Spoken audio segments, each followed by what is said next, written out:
बिस्मिल्लाहिर्रहमानिर्रहीम। अस्सलाम वालेकुम। लड़ाई न्यूज़ के साथ मैं हूं सना हुसैन। चलते हैं खबर की जानिब। सिक्योरिटी फोर्सेस का बन्नू में ऑपरेशन, इंतहाई मतलूब खारजी लीडर समेत 2 दहशतगर्द हलाक।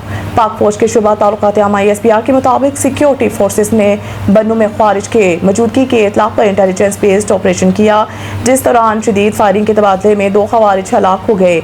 हलाक खारिज से खुदकश जैकेट, असला और गोला बारूद भी बरामद किया गया। ISPR का कहना है कि हलाक खारिज में खारजी रिंग लीडर वहीदुल्लाह उर्फ मुख्तियार और एक खुदकश बमबार शामिल हैं। खारजी रिंग लीडर वहीदुल्लाह उर्फ मुख्तियार दहशतगर्दी के मुतअद्दिद कार्रवाइयों में मुलविस रहा। खारजी रिंग लीडर वहीदुल्लाह इंतहाई मतलूब दहशतगर्दों की फहरिस्त में शामिल था। शुबा ताल्लुकात आमा के मुताबिक खारजी रिंग लीडर सिक्योरिटी फोर्सेज एहलकारों और बेगुनाह शहरियों की शहादतों में मुलविस था। खारजी लीडर वहीद 21 फरवरी 2026 को बन्नू में खुदकश हमले का मरकजी सुलहकार भी था। बन्नू हमले के नतीजा में लेफ्टिनेंट कर्नल गुलफराज शहीद हुए थे। ISPR का कहना है कि ऑपरेशन के जरिए इस घिनौने फेल का बदला लेकर मरकजी मुजरिम को अंजाम तक पहुंचाया गया। सिक्योरिटी फोर्सेस ने बरवक्त कार्रवाई से एक बड़े साने को भी नाकाम बनाया। किसी भी दूसरे भारतीय सरपरस्ती याफ्ता दहशतगर्द के खात्मे के लिए क्लियरेंस ऑपरेशन जारी है।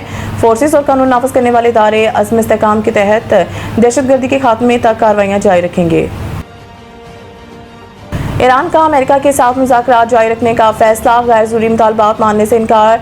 कतरी TV से गुफ्तगू करते हुए ईरानी पार्लियामेंट के कौमी सलामती कमेटी के सरबराह इब्राहिम अजीज़ी का कहना है कि ईरान के मुज़ाकराती हिकमत अमली मुकम्मल कौमी मफादात और सिक्योरिटी तकाज़ों के तहत होती है। ईरान कौमी मफादात की बुनियाद पर काम करता है।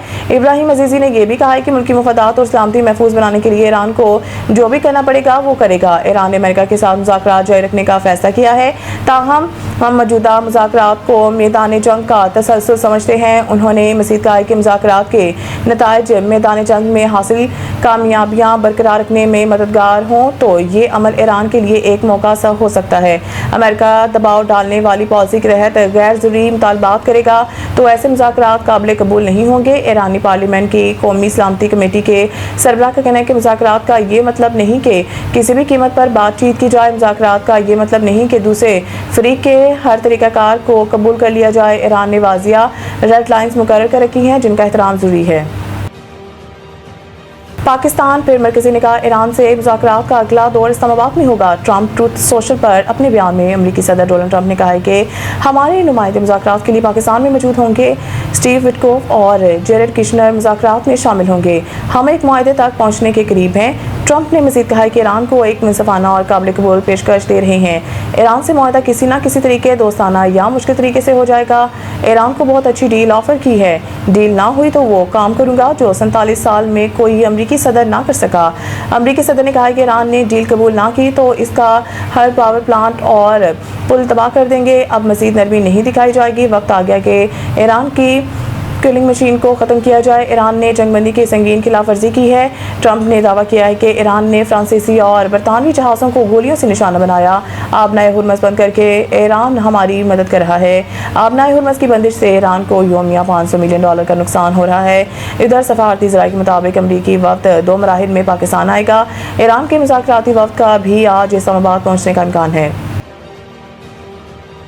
आलमी मंडी में खाम तेल की कीमत में 7% इजाफा। बरतानवी खाम तेल की कीमत में 5% इजाफा हो गया। $5.13 इजाफे से बरतानवी खाम तेल की कीमत $95.51 फ़ी बैरल हो गई। अमरीकी खाम तेल की कीमत में भी 7% इजाफा हुआ, जिसके बाद अमरीकी खाम तेल की कीमत $89.80 फ़ी बैरल हो गई। इधर आलमी मार्केट में गैस की कीमत तकरीबन 2% इजाफे से $2.71 फ़ी MMBTU हो गई। याद रहे कि अमेरिका ने ईरानी बहरी जहाज़ पर कब्जा कर लिया है। अमरीकी सेंट्रल कमांडर ने कहा है कि जहाज़ अब अमरीकी तहवील में है। अमरीकी सदर ट्रंप ने सोशल मीडिया पर कहा था कि अमेरिका ने नाकाबंदी की खिलाफ वर्जी करने वाले एक ईरानी बहरी जहाज़ को निशाना बनाकर इस पर कब्जा कर लिया।